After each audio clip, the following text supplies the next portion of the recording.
अपने सुखों का वितरण करने में इस दुनिया में सबसे अधिक नाम यदि किसी ने कमाया है तो वह है महाभारत कालीन कर्ण। कर्ण दानवीर के नाम से जाना जाता था। सभी कर्ण के दानी स्वभाव की बड़ी प्रशंसा करते थे, लेकिन कर्ण की इस प्रशंसा से अर्जुन हमेशा चिढ़ा करते थे।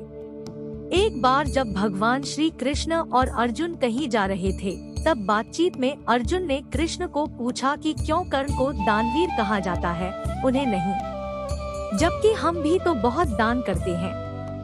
अर्जुन का दान। एक दिन कृष्ण ने कर्ण और अर्जुन के दान की परीक्षा लेने का निश्चय किया। उन्होंने अपनी माया से एक सोने का पहाड़ बनाया और पहले अर्जुन से कहा सूरज डूबने से पहले उसे सारा पहाड़ दान कर देना है। अर्जुन ने तुरंत पहाड़ काटकर उसे बांटना शुरू कर दिया।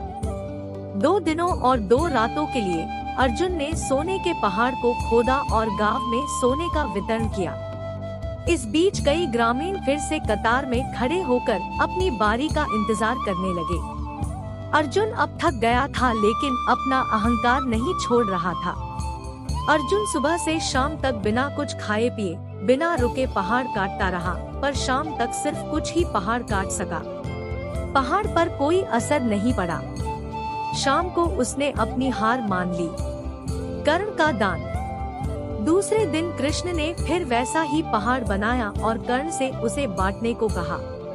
कर्ण को पहाड़ बांटने का काम सौंपकर श्री कृष्ण और अर्जुन वापस लौट रहे थे। अभी उन्होंने आधा रास्ता भी तय नहीं किया था कि पीछे से तेजी से एक रथ आता दिखाई दिया। रथ कर्ण का था। कर्ण को वापस आता देख अर्जुन को बड़ा आश्चर्य हुआ, क्योंकि वह पूरे दिन काम करके भी पूरा पहाड़ काटकर दान नहीं कर पाया था। कर्ण ने पास आकर श्री कृष्ण से कहा, भगवान, मैंने अपना काम पूरा कर दिया है। अर्जुन को बड़ा आश्चर्य हुआ।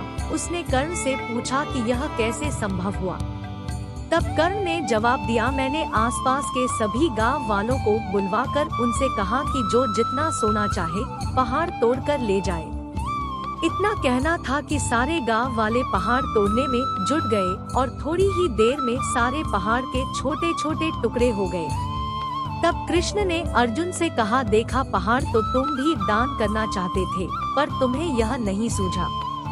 कृष्ण मुस्कुराए और अर्जुन से कहा कि तुम सोने से मोहित हो गए थे और तुम ग्रामीणों को उतना सोना दे रहे थे जितना तुमने सोचा था कि उन्हें जरूरत है। लेकिन कर्ण ने इस तरह नहीं सोचा और दान देने के बाद कर्ण वहां से चला गया।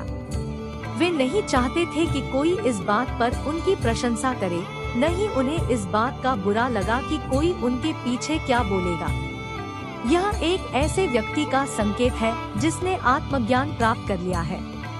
एक दान के बदले में धन्यवाद या बधाई की उम्मीद करना एक उपहार देना नहीं है, बल्कि यह सौदा होता है।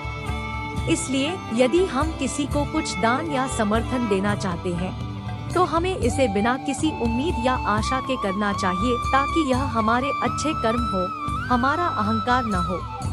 कहानी से सीख। आप लोग कर्ण वाली सोच रखें, अर्जुन वाली नहीं। अर्जुन भले ही अपने युग का सर्वश्रेष्ठ धनुर्धर रहा हो, लेकिन क्या वह एकलव्य से बढ़कर धनुर्धर हो सकता है?